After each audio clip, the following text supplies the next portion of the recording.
What is life? Why am I here? How is it all connected? And how am I going to navigate this beautiful but crazy journey? I'm Sylvia and welcome to the Soul Sunshine podcast.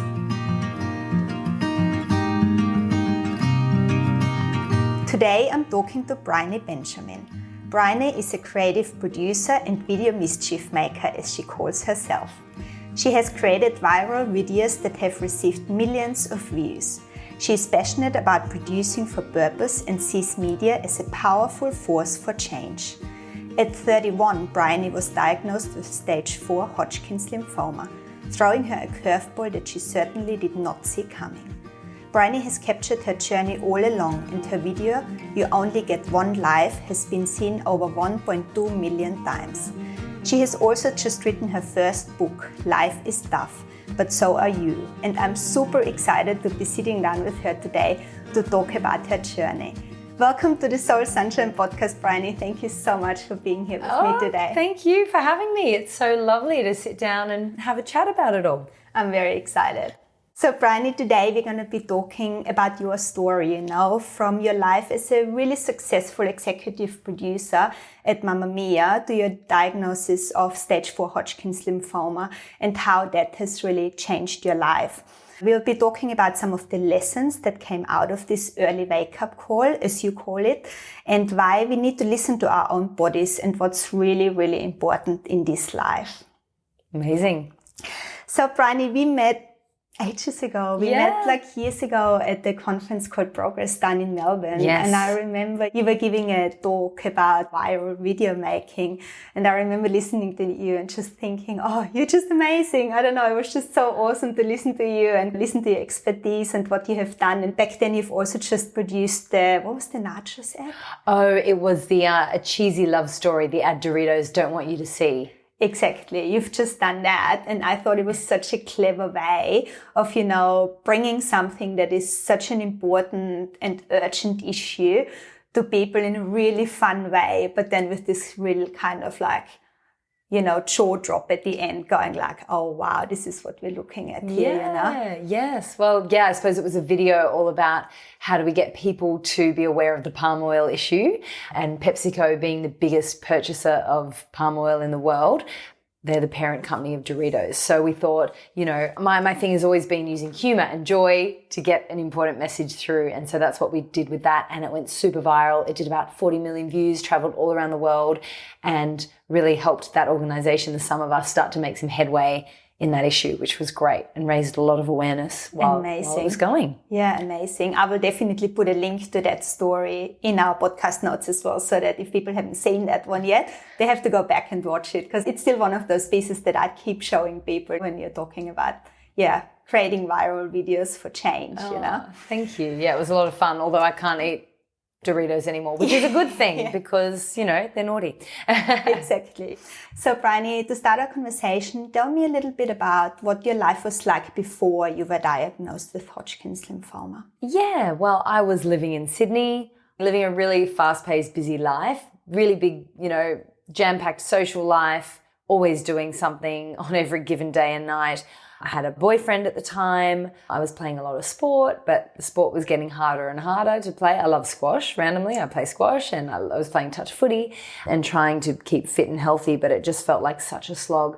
And I was working as executive producer of video at Mamamia Women's Network, so managing an awesome team of video producers there. We were getting to make lots of viral videos, so I was starring in all these videos that were quite high action and quite high energy. It was a lot of slapstick, very visual comedy. And when I look back at them now and I think, I remember feeling unwell after every time we filmed one. I'd sit there feeling quite nauseous. But at the time I just pushed through and carried on because, I suppose I'd had 12 to 18 months of going to the doctor, ending up at dead ends and being told you're fine, you're probably just stressed, it's a lifestyle thing. Just meditate a bit more and try and rest when you can and, eat well, all the things that I was really trying to do. And I just could never get on top of this sort of tiredness and this icky feeling that had just become a constant in my life. And so you said that was for about 12 or 18 months. You were not really feeling great. You were pushing through, keep going to doctors and keep getting different tests done, etc. So after that period of time, what happened then? So, I mean, I was having these night sweats on and off, but then in the 3 months leading up to getting diagnosed, I was having them every night. So I was waking up sort of drenched in my own sweat, having to change my pajamas, get changed, get back in bed in the morning, normally have to change the sheets because they were so damp. And that really alarmed my mum.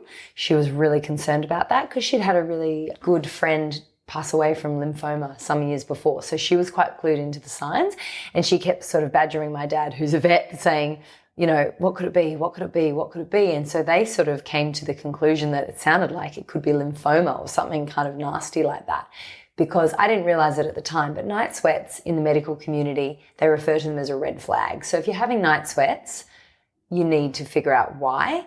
Sure, it may be something not sinister, it might be hormonal, but like for me as a healthy 31-year-old girl, I was getting told that it could be hormonal.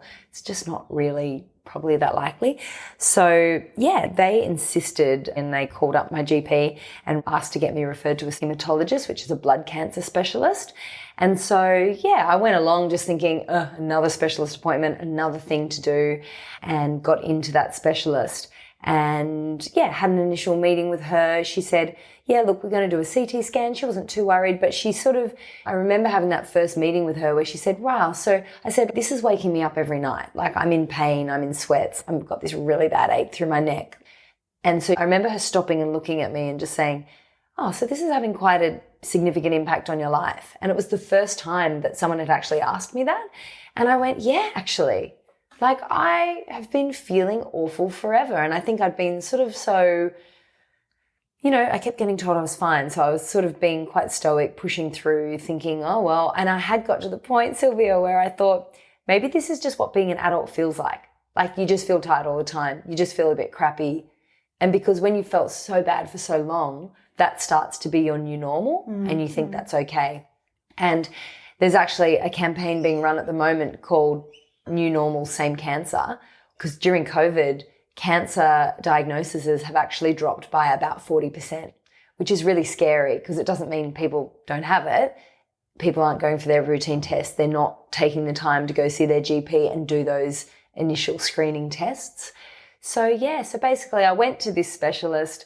She ordered a CT scan, called me the next day and said, yeah, look, we can see some enlarged lymph glands in your body. That could be totally fine. It could just be viral, but I think we should do a biopsy to check. So I went in a few days later for a biopsy and she said, come back in a week and I'll give you the results.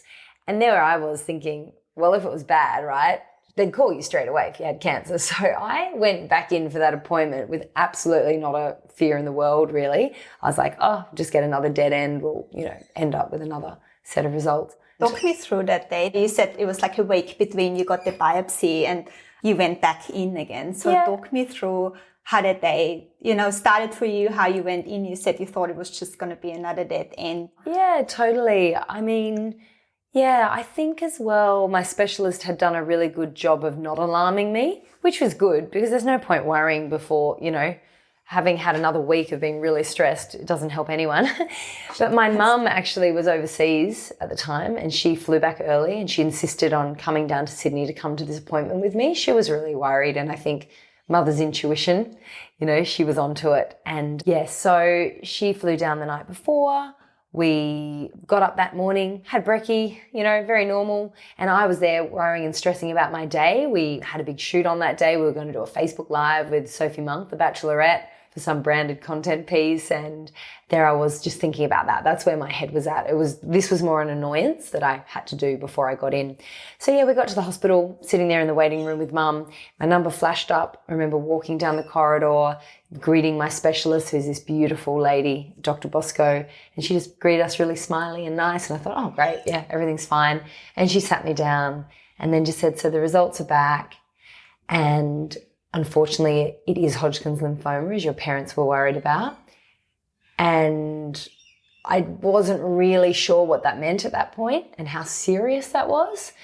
And she said, so we're going to clear your next 4 to 6 months and we're going to get you into treatment pretty quickly. That will require chemotherapy. And once I heard that word, I obviously knew I was in for, you know, this was quite serious, but I didn't still quite know how serious it was. So I remember just saying to her, am I going to lose my hair? And she said, yeah, you will, but it will grow back. And that, you know, just that surrealness of that moment where you're just thinking, she's just gotten this wrong. This is someone else's test results. That was my first thought. Yeah, I just wanted to ask, what went through your head when you heard her say that? You know, what were you thinking and what were you feeling? It's just this moment where you obviously just sort of, you do literally lose your breath. It's like this sharp intake. I remember Mum holding my hand and we just made eye contact with each other, and I saw we were both quite teary. And yeah, you're in denial initially. You're just like, I'm just going to wait for her to say, oh, sorry, wrong file, that's someone else's. Yeah, and then you just sort of sit there and have this sort of out-of-body experience for me. It was where you were almost not in the room anymore. You were kind of just listening in on this conversation, like, how can this be my life? How can this be said to me? You know, I'm young, I'm healthy, I'm healthier than just about any of my friends and colleagues. How is this possible? Yeah. And your brain's just trying to grapple with what this actually means. And you start jumping ahead and, you know, thinking about what could go wrong and what's going to happen. And yeah, but I think one of the first thoughts that came through my head was just thinking about who I needed to tell straight away. You know, you straight away, you know who's important to you. You know, and I remember just writing down a list when I came out of the consult of the most important people that I wanted to call and let them know before they heard on the grapevine. Yeah, because it was going to be pretty shocking news for everyone. Yeah. Yeah. So I guess my question is, what do you do after you receive news like this, you know? And you write in your book, and that's really stuck with me, you write in your book that you walk outside the hospital and the world hasn't stopped. And, you know, everyone's just going on with their day, doing their things. And you're asking yourself, don't they know that none of this matters? And that sentence really stuck with me. Yeah, just this idea that it's sort of shocking that the world hasn't stopped, you know, and I'm sure a lot of people, when they're going through a big trauma or they've lost someone or, you know, a relationship breakdown's just happened, and you're there going, how can the world still be spinning, you know? I remember walking out into the Sydney day and just seeing these aggressive drivers going past and people, you know, with disposable coffee cups in hand, just like going about their day, so caught up in, you know, such unimportant, stressful things. And yeah, just sort of this serene kind of calm sort of over me, really. Yeah, it was just a bizarre day. And I do remember one of the first things that my specialist said was, I don't want you to get too far ahead. I don't want you to Google Hodgkin's lymphoma. We're not going to worry too much about treatment just yet. We're just going to focus on the next 3 things. And that was a really helpful piece of advice that I kept the whole way through treatment, actually. I would just sort of stop my brain from jumping too far ahead and go, oh yeah, what are the next 3 things? That's right. And so initially it was just getting some more tests done on my heart and my lungs, getting some more blood tests done, and then going into the IVF clinic the next day to see if freezing eggs would be a possibility for me, which it was, thankfully. So, but yeah, I use that a lot now, actually, if I'm having days where I feel overwhelmed still. It's just coming back to, okay, what are the next 3 things? It helped you through your journey with cancer, but it's something that you can apply in life overall as well. You know, when we get overwhelmed, it's like, what are the 3 most important things that I need to look at? Because we can get very caught up at looking too far ahead and, you know, getting overwhelmed by everything that needs to happen. Totally. And so bringing that back to going, what is important right now and what can wait, I think is a really good message there. Yeah, absolutely. Yeah. And then the thing that I wanted to say is, yeah, you've just said it before yourself, that I think a lot of people have gone through that, you know, when people are grieving or when something bad's happening in their life, you kind of think the whole world is stopping, but it's not. And you're feeling almost like you're in this vortex and, you know, nobody realizes what's happening for you, you know, and how bad you're feeling and how you're spiraling into a really scary place, you know. But then I guess the question for me is, what comes up though for you in that moment as the thing that really matters in life? You know, you're looking at, why don't you know that none of this matters? But then on the other hand side, what is it that really matters for you in that moment? Yeah, I suppose looking back on it, I think really all that then matters was, you know, how long do I actually have left on this planet? You know, will I be here next Christmas? Because this happened just before Christmas. Who do I want to spend that time with? Who really matters to me? And what do I want to spend that time doing, you know? And that's probably good questions to ask throughout life all the time, right? Mm-hmm. Who do I want to be spending this time with? What actually matters? What do I want to put that energy into? Because, yeah, we can, I think, spend a lot of time doing things that don't matter with people that don't matter, filling in time, stressing about things that just are not that important in the scheme of things. So, yeah, all the other stuff kind of washed away. Yeah. And I find I have a much lower tolerance these days for people's stress and their overwhelm. Like, I was overhearing a conversation the other day and this girl was saying to me, oh, you know, it is actually like you want to end your life when you have to teach via Zoom, honestly. Like, and I just thought, oh my gosh. And she was quite serious about it. You know, she said, it is soul destroying. And I thought, wow, you really have no idea what soul destroying is. It's almost one of those phrases that people kind of just keep saying, right? They're like, oh, I would die for that, or I'd rather die than do that, you know? Yeah. And it's like, no, you actually wouldn't. Yeah, totally. Yeah. And before we go into how the rest of your journey was, I guess I just want to come back quickly to, you know, you said 12 to 18 months, you kind of were having net ends and people just kept telling you you're fine and, you know, you just need to rest, you need to meditate. Do you think there is a difference between men and women when it comes to being, you know, diagnosed with something or being taken seriously about something? You've done this great viral video for Mamamia a few years ago as well called man flu, which is quite a common term, I guess.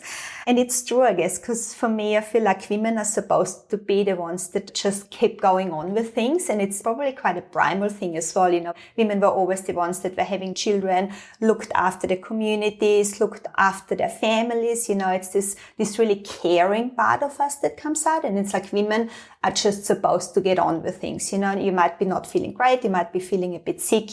You just have to get on with it. While if a man gets sick, it's sometimes a bit more like, okay, we need to help that person to kind of get back on track again. The world is ending. You know? I have a cold. And so do you feel like there is a part of that kind of played a role as well in, you know, your journey of trying to figure out what was wrong with you? Yeah, absolutely. Like, I mean, I think probably a lot of men are really bad as well at, you know, going and getting those health checks done and they avoid it like the plague.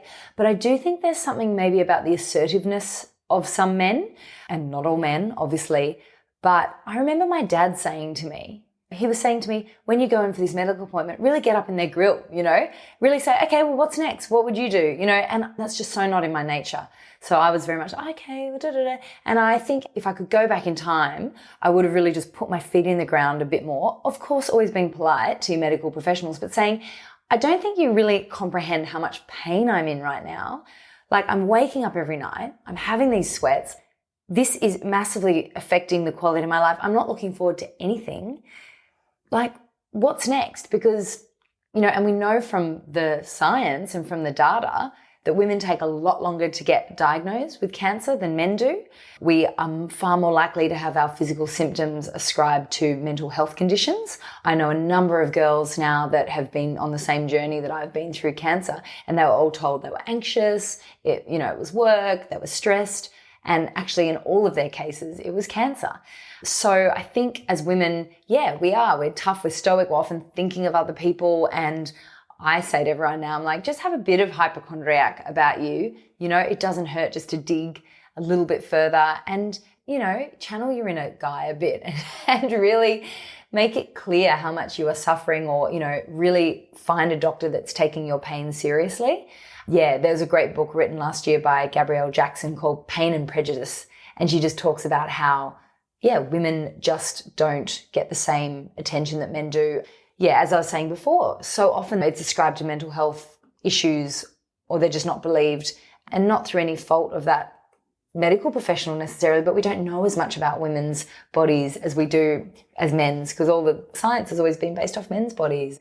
So we don't have this history of it. So I think women, you just really need to be your own advocate. And I say to everyone now, and I wrote it in the book, there's a heading that just says, remember, you are the world's leading expert on you and what it feels like to be you, and you're the only one living in your body.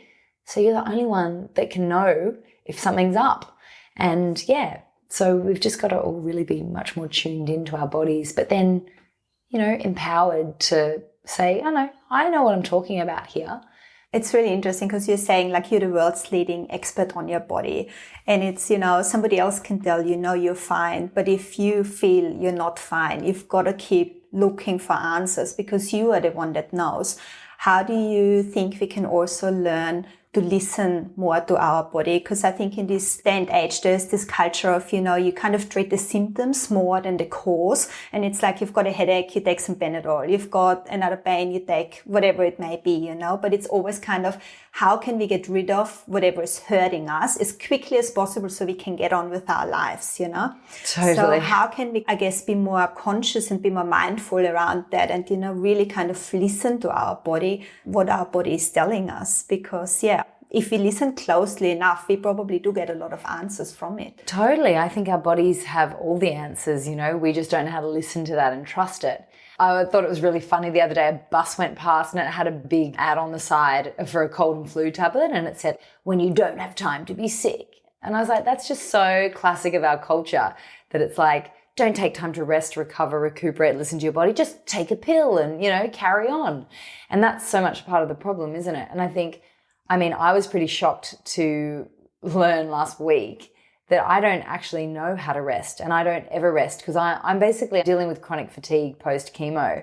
And so I've been going to this chronic fatigue clinic and they said, okay, so just so you know, we've looked at what you do in a week and we've realized that you don't rest. There are no rest breaks in here. So they said, reading a book is not resting. Listening to a podcast is not resting. Watching a movie is not resting. And I suppose I thought all of those things were my downtime. They were my resting, but they're not. So I think building in some actual proper rest times in a day, even if it's 5 minutes 3 times a day, where you literally do nothing but get a cup of tea and you stare out the window. That's resting, because we don't have space or time to listen. So how can you listen? And it's still that doing over being. So even if we are resting, we still feel like we need to be doing something, right? Even if it's just a meditation or if it's a podcast where we don't actively have to do things, but it still needs our full attention, to a degree. And I think I've told you that before, but I did actually listen to something the other day as well, where a guy was talking about the fact that, when you tell people to meditate, it can actually sometimes make them more anxious about it because it's something else that they need to do, It's not just, like you said, sitting down with a cup of tea and literally just looking out the window. It's actually something else that I need to put into my schedule. And we all know meditation is good for you and it's great, but in some circumstances, it can also be counterproductive to kind of try to get people to do more things. Totally. And I think it's also really interesting, that story that we are telling ourselves as well, that we are not allowed to do that. There's the saying of self-care is not selfish, but it sometimes feels like that. It's like, I'm just looking after myself. Yeah. Absolutely. We live in a culture where, how productive you are and how successful you are is sort of determines your worth. And look, it's something I'm definitely still struggling with. I struggle to sit still for 5 minutes and not check my phone. And I think that's the thing, isn't it? We've got so many other avenues to keep us busy. It might be checking our email. If our email, heaven forbid, is empty for once, check Instagram, check Facebook. So we've just gotten into this habit of being constantly wired and like searching for those dopamine hits. And it's really about rewiring our brains a bit. Yeah, because work never stops, right? Like you could always be doing something. It's you could just work really 24 hours a day and not get through that decision. Yeah, totally. Yeah, exactly. So in order to go back to your story and how that unfolded, so you said you had to look at the 3 next steps that you had to do, which were... Yes, so we were going to get a blood test done, heart and lung test, and an appointment with IVF Australia to go look at the option of freezing my eggs. So how was that for you? Because that was obviously like a big bomb that kind of got dropped on you on top of everything else. You might lose your fertility pretty much through the chemotherapy, and you really had to make a decision straight away if you were going to go and freeze some eggs or what you were going to do. How was that on top of everything else? That's a big decision that, people talk about for months, years, like really think about it in a lot of cases, and you kind of had to make those decisions in a heartbeat, really. Yeah, snap decision. Yeah, that was really challenging. It's one hell of a way to speed up a lot of relationship conversations. I mean, the guy I was dating at the time, it was a difficult relationship and it was sort of rocky, and so it wasn't solid, which I think is very hard going into something like cancer or any kind of curveball really. And it's a good test, I think, if you're not sure about the relationship you're in, think, if this person got really unwell tomorrow, would I want to just be there no matter what? Or would I want them there no matter what, And so it was really complicated as well, because then I was told that I'd have a much better chance of having a kid if I had some embryos. But then that was a big decision for us to make. Were we going to do that based on not knowing where we were in our relationship? So look, it was really complicated. And so, I wrote about it in the book that you've sort of just got to also make the best decision you can at the time and then let yourself off the hook for what you've done, and know that you've just done what you thought was the best then and there. Yeah, so we did decide to make some embryos, but largely I was just going to freeze my eggs, and if we got over a certain amount, we'd make some embryos. And I suppose made that decision not thinking I'd get that many in the first place. So I got a really good number, which was great.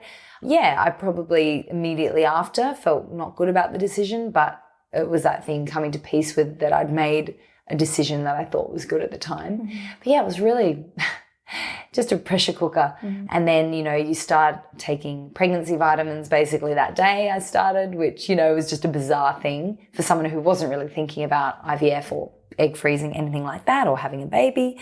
Yeah. And so, but once again, I think the learning out of that was, for a 31-year-old woman to be sort of thinking about her fertility for the first time, as someone who has always thought I would have babies and wanted to have children, is probably a little bit late anyway. And I think it's sort of, we have become so almost like not feminist to talk with young women about wanting to start a family and have kids, at a young age. And I think all the focus at school and on sexual education is about not getting pregnant.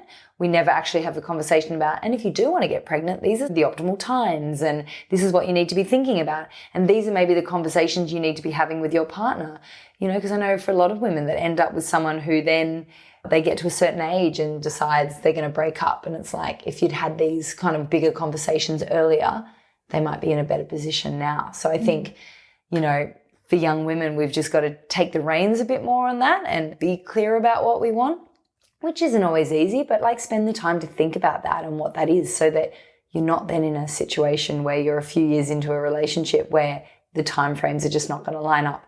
If having kids is really important to you. If it's not, doesn't matter. But yeah. And it's really interesting as well, because it is one of the things, right, that society kind of gives you the impression that people are just having kids later these days. It is not something that you necessarily think before you're in your 30s. But that doesn't need to be the right thing for everybody, Some people might be wanting to do it earlier, and it's almost like society is already putting that on you, You don't have to think about it until later. And like you said, totally. Don't get pregnant. It's something that you do later on in life. And like you said, if a partner doesn't work out and this and that, and so suddenly something that you've pushed away is then in front of you, Absolutely. And I just think as well, for people that can afford to, and you've got the option of egg freezing, just look into it and investigate it, because it was not something I was planning on doing, but it did give me a great sense of calm knowing that I've got that there as an option. I'm 35 now and I didn't have them frozen and, and not quite sure what's happening. Yeah, that would be a bit anxiety inducing for sure. And, obviously the younger you are, the younger your eggs are when you do it. So my gynecologist, who was fantastic, this most beautiful man, Bill Ledger, he just said, at the very least, I just think every woman when they hit 30 should just come in and do a AMH test, which just gives you a sense of what your timeframes are. It doesn't tell you the quality of your eggs, but it gives you a sense of how many you've got. And I just think that's empowering knowledge for women, rather than waiting till you're 35, 36 and going, oh gosh, should have really thought about this 5 years ago. Yeah. Yeah, definitely. I feel like we're living in this society where we're just learning things as we're experiencing them, but we are often not really educated about the really important things in life, And then when you're in it, you have to figure it out. And then at that point, you're like, oh, if I would have known that back then, I could have made different choices or whatever it may be, you know. Absolutely. So yeah, that's interesting. And Briony, how did your journey unfold from there? You did those 3 steps. You got your embryos and your eggs, which is amazing. And then what happened next? Yeah, then what happened is I basically packed up my life in Sydney, moved home to Queensland to live with mum and dad, because I just wanted to be out of Sydney and I just wanted to, you know, go in a little cocoon for the next 6 months. I had amazing friends and family sort of support. My sister flew back from London. My sister from Canberra came up. Mum and dad were fantastic. So that was amazing. My best friend flew straight down from Cairns the minute she heard, and just having all that love and support around you. I remember having said to my housemate, oh, such a shame we don't have time to have a dinner party before Christmas. And then suddenly the house was just full every night. Every friend would just drop in of an evening and we'd sit around and we'd have dinner and people would drop meals in, and it was so beautiful. And I thought, oh gosh, this is what life should be like, you know. We live these such isolated little existences, and I was like, maybe I need to join a cult. But yeah, it takes something bad or something sad to happen for people to gather and come for people together. to come together. Yeah, and it was actually a really beautiful fortnight while I was going through IVF, and then did the egg harvesting. And then, so moved home to the Gold Coast, and literally the day after I had my eggs harvested, I started chemo the next morning. So it was all a bit of a whirlwind for sure. And I remember feeling very sad, obviously, and very fearful the day before starting chemo. My partner at the time was really sweet, organised for each round of chemo for my friends to get together and all do something different. So the first day before I went in for chemo, they'd all created a video for me with all messages of support and just something like that. It gave me such a lift as I went in. So I just think, you know, any gestures, no matter how small they are, they make such a big difference when you're going through a time like that. And off I went for my first day of chemo.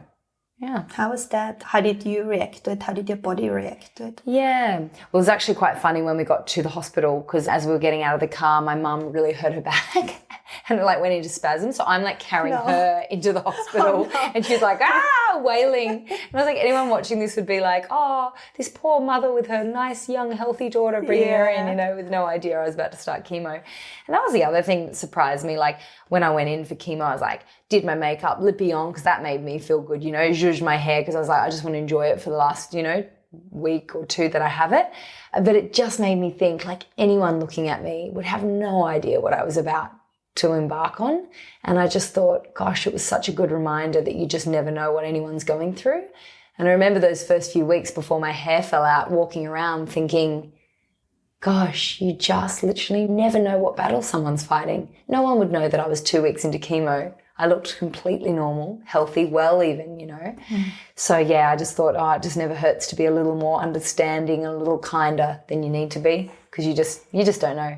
Anyway, got in there and was met by the 2 most gorgeous nurses, and all of the nurses and medical professionals I experienced through the public healthcare system were so fantastic. Gosh, to live in a country, that I could go through cancer treatment basically for free was just amazing, because, as we know in America, number 1 cause of bankruptcy is people's healthcare. It's crazy. So, I was met by these 2 gorgeous nurses, Jess and Amy, and they said, oh, well, you're getting the A-team today, and brought me in and sat me down and, explained how it was going to happen. It was definitely a bit confronting seeing the people administering the chemo to you fully suiting up. This was before COVID, so before PPE, but they were literally suiting up with these plastic, face masks and coverings and full body protective suits to administer something that was going into your body. So, that was definitely confronting, because you're thinking, wow, what is in this stuff? Yeah, that was how it began. And I know that while you were going through chemo and while you were going through your treatment, you've also reached out to people that have had a similar experience, that have gone through cancer as well. How did that help you along the way? Having people to talk to that know exactly what it's like to be in that position. Yeah, it was honestly one of the single most helpful things going through treatment. A friend connected me with a girl called Emily Summers who runs Bravery Co. and they make these beautiful headscarves for women going through cancer. Em has been through lymphoma twice and also had a sarcoma cut out of her. And she just became this sort of guiding light for me, really, because you see someone that's like you, but they're 2 years ahead of you and they just become this beacon that you're like, I can be that. That can be me on the other side. And then another guy who I'd worked with a couple of years before who'd had testicular cancer, and we'd never talked about it at the time. But when I got diagnosed, he was the only person that I knew in my entire world that had had cancer. I didn't even know anyone, no family, friends, no one. And so it's something so cathartic about just talking with someone who's been there and done that. And it's so reassuring and no one really gets it like they do. And I've since done that for a number of other people that have connected with me on Instagram or, that we've been put in touch by people. And it's nice to sort of pay it forward. But yeah, they just give you hope that it's all going to be okay. What were some of the things that they were saying to you? What was some of their advice to you, having gone through that themselves? Because as you said, nobody will understand you as well as somebody who had that experience themselves. So what were some of the things that you were really drawing strength from when talking to them? Yeah. Well, for starters, they're just so empathetic, but they really get it. So when they say something to you that someone else, it might really upset you if they said it. When it comes from them, you're like, it's fine. But I remember Luke saying, you're going to come out of this stronger than ever, Briony. You don't even know how superhuman you're going to be on the other side of this. Do you know what I mean? So in that moment, he sort of turned my sickness and my illness into this superpower. It helped me, I think, approach it with curiosity and openness rather than just fear. So that was helpful. And just knowing that they'd been there and done that and been okay and they were now living normal lives, and both Emily and Luke have since had babies naturally. It continues on as well. And I think Emily was really helpful because for me, the most emotionally difficult time was when I finished chemo. And most people find it that way, which was surprising to me. And you're not really prepared for it because you think, I'll just get through chemo. Then it will be about building back. But then actually that's when you have time to actually process it because you can't actually process trauma when you're going through trauma. You physically can't. You're in survival mode. And so that's when the processing begins, and that's really when it got really tough for me. And I remember calling Em, being really worried about the cancer coming back and relapsing. And she just said, yeah, because in her case it actually did come back. So it was almost a bit scary to talk to her about it. But she said, look, the reality is for me, and I'm sorry to say this, but it did come back. And I was feeling really good and well and fine. But you just keep doing your routine tests. Whether you worry about it now or you don't worry about it, it has no impact on whether it's going to come back or not. And that weirdly helped me. That I was like, well, I may as well not stress then and just keep doing my routine tests, be alert to my symptoms, but not going into freak out mode whenever something aches or if I have a night sweat. Because, finishing chemo, I did get a lot of night sweats again, which was quite worrying, but I think it's your body recalibrating, can I get the drugs out of your system? There's all sorts of things going on. Yeah. So how long were you going through chemo before you got the good news that you were in remission? Yeah, well, I was super, super lucky that it happened quite early for me because by the time I was diagnosed, it was stage 4. It had spread outside the lymph glands. It was in my bones. It was sort of all through me. So we just thought, it would be a long time coming. And I did 2 rounds of chemo, so 6 weeks. And I went in just to get my routine scan results back. And it was an absolute shock when the doctor said, so you're in remission, which I didn't really know what that meant, being not very cancer literate. I said, what does that mean? She said, well, it means we can't see the cancer anywhere in your body. And my mum, dad and my sister and I, we were just in shock. And we walked out of the hospital, across the road, and I remember the 4 of us just like holding each other in a circle and we all just burst into tears. And anyone walking past would have thought, oh, what's going on there? Yeah, I've got tears in my eyes. You're just telling the story. It was just such a release. I remember just this sunshiny day and just the most amazing feeling in the world and just thinking all the things we get worried about, and we stress about, what is more important than our health, and just being told that you're back and, like I wasn't out of the woods yet, but the signs were looking really good. Yeah, it was a wonderful day. That's amazing. That is really quick. Like you said, you were quite lucky that it's a very quick recovery. Can you tell me a little bit more about the emotional stuff that came up for you after that period, and how you were working your way through that? Yeah, I think, finished chemo, and it sounds like a small thing, but my eyebrows and my eyelashes had held out all of chemo. Chemo finished, and then a week after, I lost all my eyebrows and my eyelashes, and it just feels like it's such a small thing, but it's such a kick in the guts because now you really look really unwell. You can't really whack a wig on and fake your way through that. You can draw them in, but you feel really quite alien. Throw on top of that a breakup. So just when you're feeling probably at your most unattractive, most vulnerable, you've got this person saying, yeah, can't do this anymore. That was really tough. And yeah, I was just in a low patch, definitely. And so what did I do? I kept journaling. It was really helpful. It was one of the most helpful things through treatment. I write about it in the book, that journaling through any kind of difficult time is a really fantastic tool just to really take the cloud of thoughts out of your head, dump them somewhere else, help make sense of them. That really sort of steered the ship for me through chemo and post-chemo. And I documented things.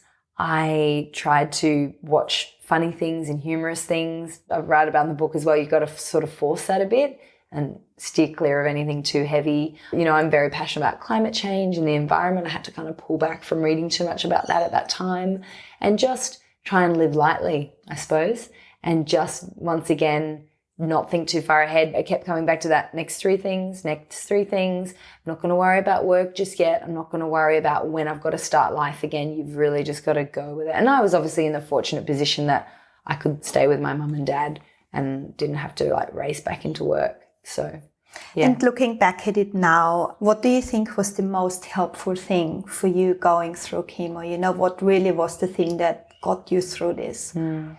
Probably my mum. She was amazing. There's something about the way women know how to show up and help as well. They're just so perceptive. They know what to say and what to do. I was really blown away. And I've spoken about this with a number of other cancer patients. We go, gosh, aren't women superhuman? You really come out with that sense, and I'm sure a lot of men are really fantastic supports to people as well. But in my initial experience, my mums, my sisters, my girlfriends, they were just so fantastic. And so it's the people really, and they're continually touching in with you because I think, and I know I've been guilty of this as well with supporting friends through it. People drop off your radar because you think, they're through the worst of it now, but it's often after the trauma that people really need that support. So even things like setting a weekly reminder on your phone to check in with someone, text them, or just having a set time each week where you do call them. I think those things are so helpful. And even little things like, I've got a dear old friend who's in hospital with bowel cancer at the moment, and I just sent him a video of me the other day with my dog, and send it to him like a video message or a voice message, little things like that just lift your spirits so much when you get them. And he was so chuffed. He loves dogs. So he was so chuffed, and it took me a minute to do, it was nothing. So little gestures like that do really help. And just people turning up doing really practical things was really fantastic. So dropping off meals, coming around and helping with admin things or paperwork, whatever it might be. But just think of a really practical thing you can do. I think people often fall into the trap of saying, what can I do? I'll do anything, but it puts the burden back on the person who's going through the trauma. And no matter whatever I was going through, I didn't want to sit there and go, oh yeah, could you please bring me this and could you do that? I just was never going to do it. So, but when people just turned up, dropped off something, it was the greatest. Well, it's a lot easier to say yes to something rather than having to ask the question, right? Yeah.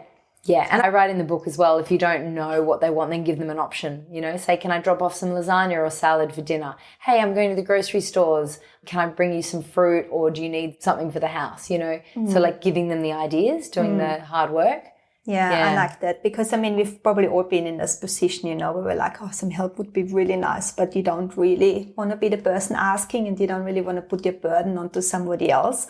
But if they offer it to you, it's easier to accept it, totally, rather than having to ask. I think another nice thing people can do as well is there's actually an app. I can't remember what it's called.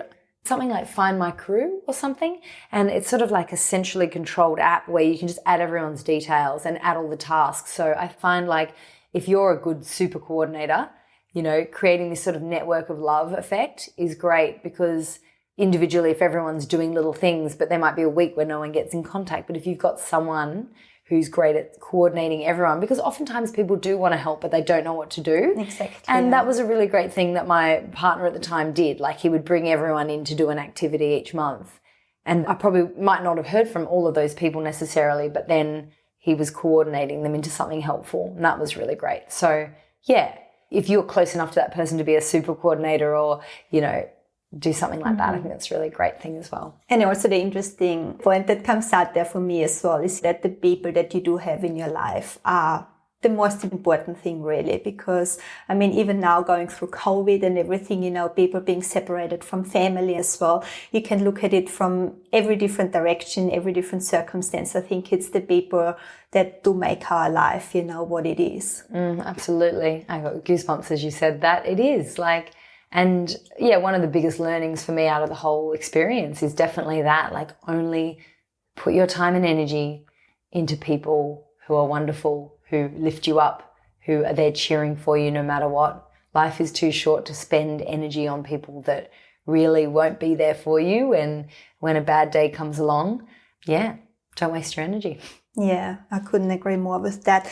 And Briony, so that's what helped you through it from an external point, I guess. But then when you're talking from a mindset point of view, what were the things that you were doing or practicing that helped you get through some of those challenging times? Yeah, I think I've always been a super bubbly, positive, happy person. So I thought that that's how I had to approach this. And I spoke to a psychologist early on who said, just so you know, you're allowed to hate every step of this if you like. You don't have to look for the silver lining. You don't have to enjoy it. And I thought that was a bit extreme. But there was something in that idea of going, oh, you're actually allowed to sit with the sadness, sit with the feeling. You don't have to have this sort of positive, go, go, go mindset.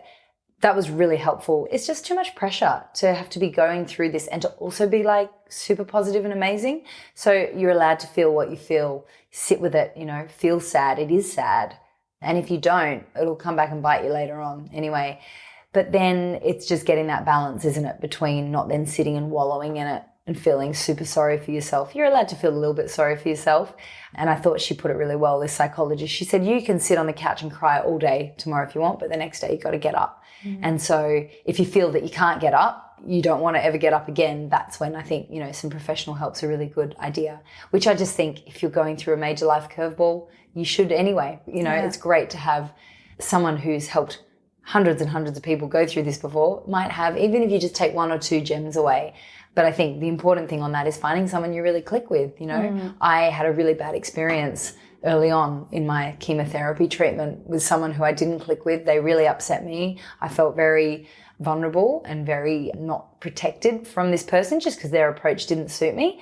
And so I think, yeah, if that's the case, don't run away from it and never do it again. It's like that person just isn't right for you, because one of the best indicators of how useful therapy is going to be for you or counselling is what your personal connection to that person is. So, yeah, just keep searching and don't feel, you know, I know I've had a session with someone who I just really didn't like. I felt that they were, you know, telling me sort of confidential things about other people, like not naming them, but I just felt I didn't like her approach. And then I felt locked in to do 2 or 3 sessions with her. Nah, just pull the plug and say, oh, thanks so much, but yeah, it's not going to work out for me. Thanks, but no thanks. Yeah. And I think what you just said is really great advice that your therapist gave you then. It's like you can be sad and you have to sit with those feelings, because what happens is if you're feeling sad or, you know, vulnerable or whatever it may be, if you just push it away, it's not going to go anywhere. You know, you have to allow yourself and your body to feel through it. But like you said, you then have to get yourself up and keep going again, you know. But there is a time and the space for you to really allow those feelings and to really bring them out and let them do what they need to do before you then can keep going on, you know, because it needs you to release them as well. Yes, yeah, definitely. And I think the other thing was just talking things out loud. So finding someone you trust that you can, be that a psychologist or a friend or a family member. But I know, yeah, especially even in the first days of diagnosis, I had some quite dark thoughts, or, you know, because you do just think, well, what if I'm in that percentage of people that don't make it? I wanted to ask that, was there ever a time where you felt like, or where you were thinking, what if I don't make it? Absolutely. You have it, you know, I had it at the beginning a lot, but then you have it throughout when you're in a lot of pain or you're going through treatment and you feel like it's not really working. I think anyone that's going through cancer has those thoughts.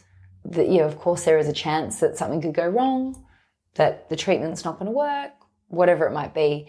And I remember feeling early on, I remember having these strange thoughts about, well, maybe I'm just weak and I'm one of those people that doesn't deserve to live, you know, because I'm going to be this huge burden now on everyone, on the healthcare system, and maybe I just, you know, don't get to be here, which looking back on seemed like a strange thought to me. But the thing is, if you don't speak it out loud and talk about it with anyone, no one knows that you're actually even having those thoughts. So I remember, and it's sometimes when you speak it out loud, it makes you realize that it's not true. Yes. You know, if it's just in your head, you kind of can keep spinning totally, things over which and is over. why the journaling was really good as well, and the video logging that I did.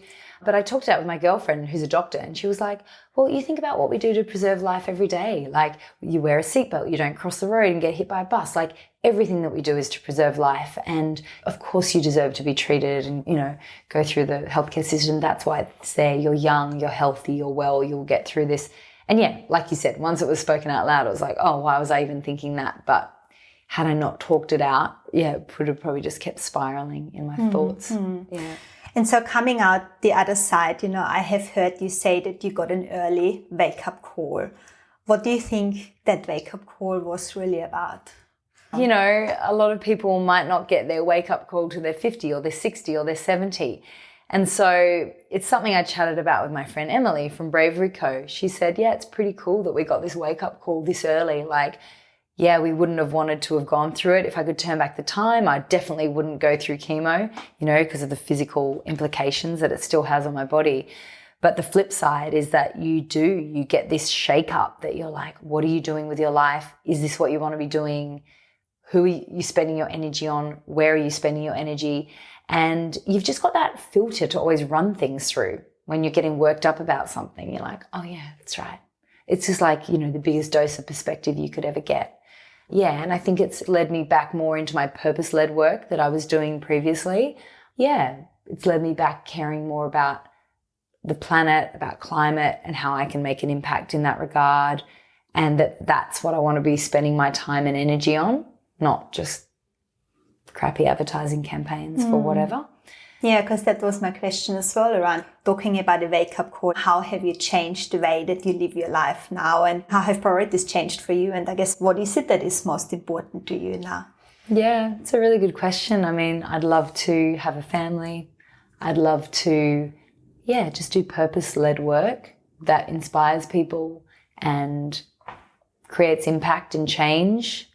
I just don't have much energy anymore for doing anything outside of that.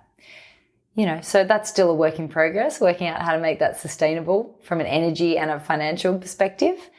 But yes, it certainly gives you a lot lower threshold for bullshit. Definitely, yeah. And Briony, you've also recorded yourself throughout the whole journey, from the day you got the news that you had Hodgkin's lymphoma to going through chemo, coming out the other side. And you've created a video called You Only Get One Life. How hard was it for you to pick up the camera and, you know, film those moments, those very vulnerable moments at some points?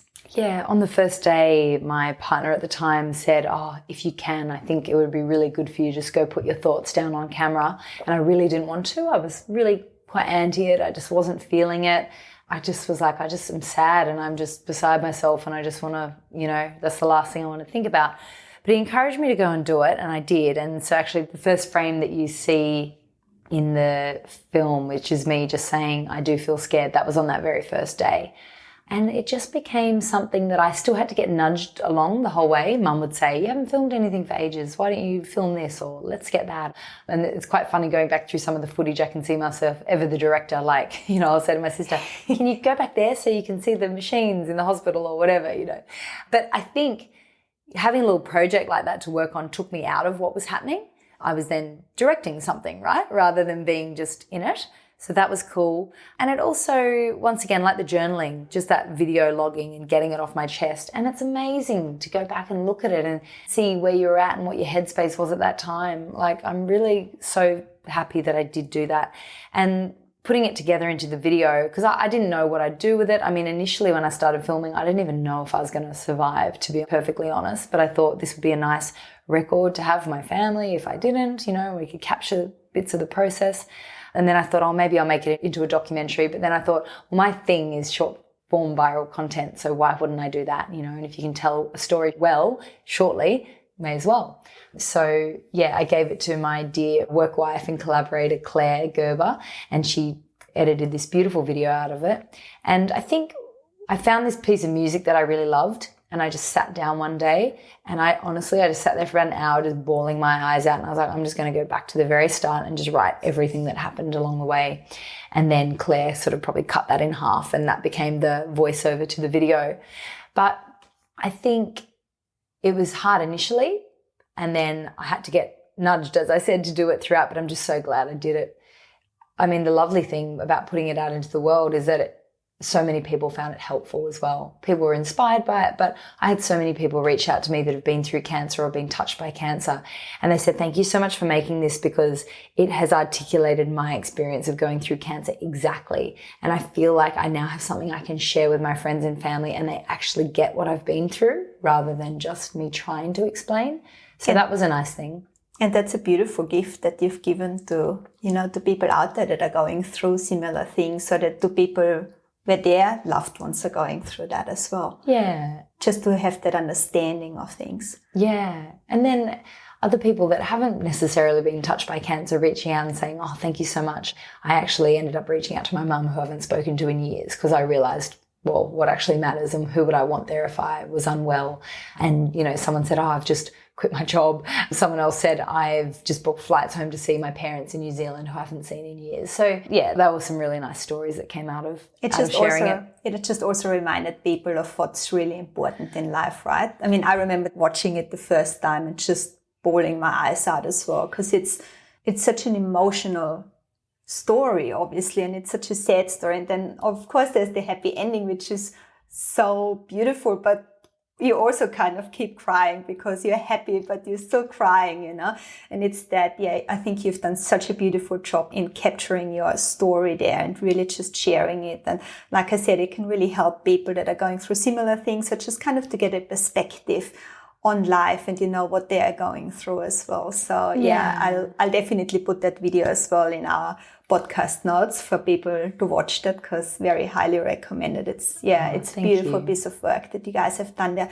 But talking about projects now, yes, while we're on that subject, so you've done the video, but then you've done something else since then. Yeah. You have gone ahead and written a whole book. I have. About your experience. Which still blows my mind, to be honest. Is amazing. Yeah, I've got it here to show you, so yes. I'll get it out. But yeah, so basically a publisher, Kelly Doust, who is just the most beautiful woman, she saw the video and was really moved by it. And she reached out and said, I'd love to talk to you about creating a book from this experience to make a helpful guidebook for anyone navigating a tricky time in their life, be it cancer, be it a miscarriage, be it a mental health breakdown, whatever it might be. So yeah, I'll pass over and you can have a little look. I have to say, I have seen the PDF version already, and I had a bit of a flick through, but this is the first time I'm holding it in my hands. Oh my God, it's beautiful. I love the cover, the hardcover, and the colors. So it's yellow, like the sunshine, bright yellow, bright pink. Well. Bright pink, and then a bit of turquoise in it. And it's a very colorful and happy book, I have to say. Like, I went through it and I read parts of it already on the PDF that you sent through. And it's one of those books that kind of, you're smiling while you're crying, It's really funny. Like, you have a great sense of humor in there, putting things in perspective, and keeping things really light while really getting really important messages across. And I think that's what makes this book so beautiful as well, And I'm sure that this book will help so many people on their journeys. I've pre-ordered mine. Thank you so much. They are open for pre-ordering at the moment, aren't they? It is, yeah. And then the book will be out on the 3rd of August. 3rd of August. We'll remind everybody at the end of it. But yeah, I love it. As you can see, I carry it around in a little bag at the moment because it's my only copy. So that it stays nice. Yeah. And there's a beautiful picture of Briony on the back, very glittery. And yeah, it's called Life is Tough, but So Are You. And I think this was just a really helpful mantra for me as I was going through the whole experience, you know, and I ended up deciding to call it that because I thought I liked that it acknowledged the hardness, but also, which I think really is the key message of the book, is that you already have everything inside you that you need to overcome life's toughest moments. You can do this, you know, and people have overcome incredible adversity before, and you can too. And so my hope is that this book really just makes the journey a little bit easier, a little less crap. You know, you can have a few laughs along the way. So it's just like a friend who's been there and done it and is now like guiding you through it, like those beautiful friends of mine who were that guide just ahead, you know? Yeah. So this book is obviously like a bit of a guidebook, like you said, you know, for everybody that's having a tricky time. And you've got a nice quote from Mia Friedman from Mamamia on the front as well. They're saying, this is the book everyone needs to read when life takes an unexpected turn. So it's not just for people that are going through cancer necessarily. No. It's for people having a rough time, like everybody of us does have at some point, you know. Totally. I think this book is helpful, be it a health crisis, a mental health crisis, be it a miscarriage, be it, you know, a divorce, whatever might be going on in your life, because really the steps are all quite similar, no matter what the trauma is or what the curveball is. And yeah, so my hope is that it will just help lots of people. I'm sure it will. I'm sure it will be a great success, Briony. It's beautiful. And having looked at some of the content already, it's definitely going to be a success, because it's also thank you. That's so kind. It's amazing.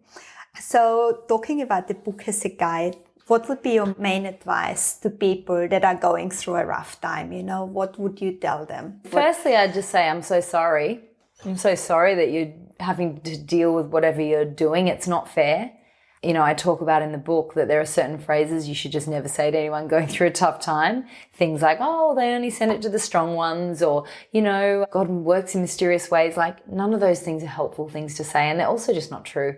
I mean, there's no rhyme or reason for why you're dealing with what you're dealing with. It's just crappy, bad luck. It's just chaos theory. It's how the world works sometimes. Yeah, so firstly, I'd just say I'm so sorry. And the second thing I would say is, like the book title suggests, you already have everything you need in you to overcome this. And there is such a grit and a depth in you that you don't even know you exist yet. And I promise you that beautiful, wonderful things exist on the other side of this. And you might not be able to see that yet, or feel that, or believe it. But I promise you, you know, you can get through it, and it'll make you so strong in other ways.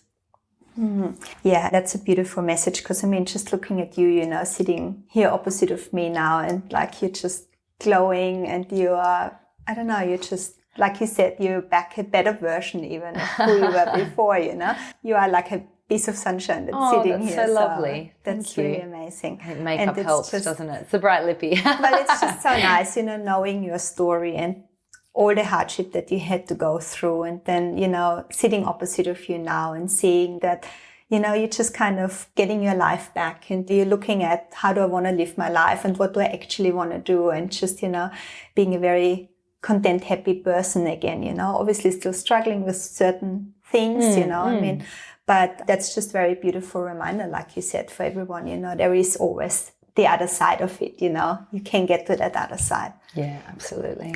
And what do you think are some of the most important things to remember in life general, you know, talking about not necessarily if you're sick or anything, but just even people that are living quite a carefree life, I would say, you know, where everything's great. Like, what are some of the things that are most important in life? Yeah, I mean, I think we spend so much time in our lives, don't we, worrying about what people think about us, and worrying about, you know, things that are just not important. And I do feel the experience of cancer has emboldened me in some ways, because whenever I'm feeling a bit shy or a bit unsure, you know, I just think, I got through cancer. This is nothing, you know, this is a walk in the park. So find something that brings you meaning and joy that you can work on in your life, and do it well, and do it with your whole heart, and enjoy the ride. You know, this is not a dress rehearsal, as they say, you know, this is it. This is our life. And I think often we're delaying enjoying ourselves and delaying good time for, you know, when I've got that body, or when I've got that partner, or when I've got that house. And really all we have is this moment right here, right now. And you've just got to enjoy each day as it comes, even if you're not where you want to be, you know. Everything will unfold. Be kind and, yeah, do something that really matters with your life. And that might be being a parent, you know. That might be tending to a community garden. That might be being a great friend. It might be making videos to change the world. Whatever that is that's meaningful for you, find that thing and do that, because, yeah, life's too short to spend a life doing something that you don't really enjoy. Yeah, 100%. At the end of your video, you actually say, so what would you do if you get the worst news of your life? Don't wait. Do it now, because you only get one life. Yeah, exactly. And I think so often we're waiting for a major life shake-up, right, to trigger us into action. But it's about getting really intentional now about what you want to do, and do it now. And I think often we're waiting for permission, or we're waiting for someone to tell us we can do it, or, you know, we wait till a big crisis hits, we lose someone we love, or our health is threatened, to really spurn us into action. But we need to be really conscious about what it is that brings us joy, what brings us meaning and purpose, and go out and do that. And it doesn't mean that you have to change everything that you're doing in your life. It might just be meaning, how can you integrate that a bit more into your week or into your month? How can you make space for those passions or those meaningful projects you want to work on? Because, yeah, life is busy and we're all just trying to, you know, get by and survive. But we don't want to get to the end of your life and go, I wish I had had the bravery to do those things that I really wanted to do, and I didn't do them because I was too worried about what people thought about me. You know, just go and go fiercely in the direction of your dreams and the things you love. You've just got to get out there and just do it. Awesome. Thank you so much, Briony, for our chat today. Thank you for it was a having pleasure me. sitting down with you and talking to you about everything that you've learned throughout your journey, talking to you about your beautiful book and the great work that you're doing. So thank you so much for being here today. Oh, thank you for having me. And speaking of sunshine, you are human sunshine yourself. So it's been lovely to sit here and chat with you. And thank you for all your beautiful questions and thoughts. And yeah, it's just been really nice to spend this time with you. Thank you. So before we finish the podcast, I like to leave my listeners with 3 pieces of wisdom that have come out of this episode.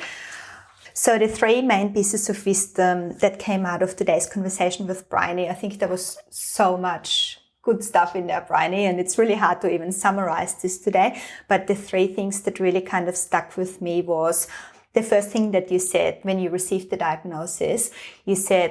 Your doctor said, what are the 3 things, that we need to focus on now? Focus on the most important 3 things. And I think that's a really important message overall in life, It's like we all have such a busy schedule, so many things going on, and sometimes that can get quite overwhelming. So the next time you do feel overwhelmed, just stop for a minute, breathe, and think like, okay, what are the 3 most important things that I need to get out or that I need to do, and the rest can wait.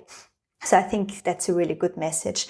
The second thing that you've mentioned as well is, like you said, people wouldn't have really noticed what you were going through. You looked well, you didn't look sick or anything. So that made you realize that you just never know what people are going through. You don't know if they've got any health issues, if they've got mental health issues, if they've got problems with their family or with their children or at work or whatever it may be. So just think about the fact that everybody has their own troubles, and everybody is going through certain things in certain times of their lives. So just remind yourself of that and be kind to people, because you just never know what's going on in the background.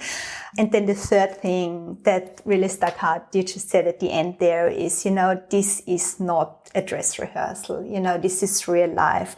And there is not that much time after all, So think about what you love doing. Think about what your purpose is. Think about what your passions are. Think about the people that you want to spend this life with, and then go after your dreams, go and do those things that you want to do. Don't wait for better weather or a better job or like next year or, your retirement, whatever it may be, that people try and kind of push things away. Just go and do it now, because you just never know how long you've got on this planet, really. And you've only got this one beautiful life. So go and make the most out of it. Beautifully summarized. Couldn't have put it better myself. So, yeah. Briony, we've also mentioned a few books and resources today. I will put them into the podcast notes as well, but just to emphasize your work again, people can find you on brionybenjamin.com.au. That's your website. And then also on Instagram under Briony_Benjamin. Find me on the gram. I will put the video links to some of her viral content that she has created over the years in the podcast notes as well, including You Only Get One Life, the story about her journey. And then, of course, there is the book, her first book, Life is Tough, But So Are You, which is out for pre-order now on Booktopia and on Amazon. Get yourselves a copy. Briony, just remind us when the book is actually coming out. Yes, so in Australia, it's out on the 3rd of August. And for your international listeners, it'll be out in the UK in October and then in America in January. So, and I'm hoping in some various European countries as well. So, yeah. Amazing. We'll remind you again once it's out. But yeah, like I said, go on to Booktopia, go on to Amazon, pre-order it so that you'll have it as soon as it comes out. It's a beautiful book and it will definitely help you through some tricky times, as you said it. Thank you so much for listening, everybody. I really hope that you got something out of my conversation with Briony today. We've really gone deep into, what is important in life when you're going through rough times and how a rough time can also help you understand what it is that really matters to you. So maybe don't wait for those rough times to come up, but just sit down and think about, what you want out of life, what is important to you, who you want to spend it with, because you do only get this one life. Please do also share the podcast with your family, with your friends, with anybody who you think might benefit from this information. I really hope this episode brought some sunshine to your soul. I'm sending love and light your way, and until next time.